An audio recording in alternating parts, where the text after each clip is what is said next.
Welcome to property plus. Property बाजार के latest trend लेकर हम हाजिर हैं आपके फेवरेट प्रॉपर्टी शो में। मैं हूं चारू गर्ग। शुरुआत करते हैं आज के एपिसोड की हेडलाइन से। लैंड एक्विजिशन बिल का फाइनल ड्राफ्ट तैयार, जल्द कैबिनेट में पेश हो सकता है बिल।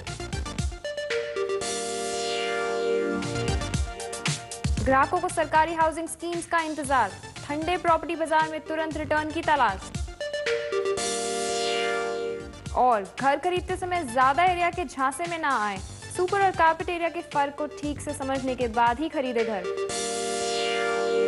संसदीय स्थायी समिति के सुझावों पर अमल करते हुए ग्रामीण विकास मंत्रालय ने लैंड एक्विजिशन बिल का ड्राफ्ट तैयार कर लिया है। इसे अगले हफ्ते कैबिनेट के सामने रखा जाएगा। सरकार की माने तो इस बिल को मॉनसून सत्र में संसद में पेश किया जा सकता है।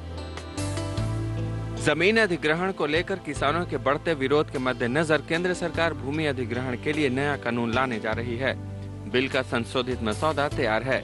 मसौदे में ग्रामीण और शहरी क्षेत्रों की जमीन का मूल्य तय करने का नया फॉर्मूला बनाया गया है। इसमें जमीन मालिकों को मौजूदा बाजार मूल्य के समकक्ष कीमत मिल सकेगी। साथ ही किसानों के पुनर्वास और पुनर्स्थापना की व्यवस्था के अलावा मुआवजा राशि में भी खासी बढ़ोतरी का प्रावधान होगा। संशोधित बिल में तत्काल जरूरत के तहत किसानों से जबरन जमीन का अधिग्रहण नहीं किया जा सकेगा। निजी क्षेत्र के उद्देश्यों को पूरा करने के लिए राज्य सरकारें भी जमीन अधिग्रहित नहीं कर सकेगी।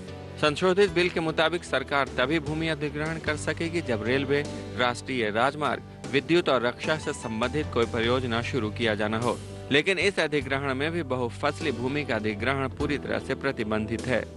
बिल में हो रही देरी से उद्योग जगत भी परेशान है।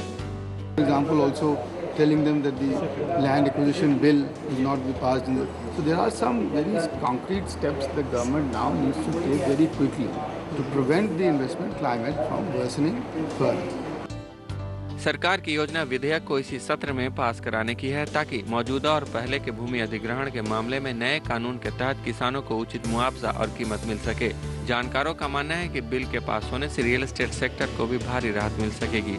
हालांकि बिल्डर्स इस बिल का विरोध कर रहे हैं। तो आप कुछ एक लोगों को, लैंड ओनर्स को बेनिफिट करने के लिए अगर लार्जर कम्युनिटी जो कंट्री में है, आम आदमी जो है उसको ऊपर लोड कर रहे हैं, अल्टीमेटली निकलेगा किससे? भूमि अधिग्रहण के मामले में आए दिन किसान संघर्ष कर रहे हैं। इस वजह से कई प्रोजेक्ट्स को बीच में ही रोकना पड़ रहा है। अब बिल के संसद में पास होने से रुके प्रोजेक्ट्स पर काम शुरू हो पाना तुरंत संभव हो सकेगा। जमीन अधिग्रहण के लिए 80% लोगों की सहमति जरूरी है। साथ ही अगर जमीन 10 साल तक इस्तेमाल नहीं किया जाता है तो वह खुद ब खुद राज्य सरकार के खाते में चली जाएगी। बिल्डर्स का कहना है कि संशोधित बिल के मसौदे को पहले के मुकाबले अधिक कड़ा कर दिया गया है। इससे आने वाले समय में किसी भी तरह का प्रोजेक्ट बनाना मुश्किल होगा। रामेश्वर मिश्रा, जी बिजनेस, दिल्ली।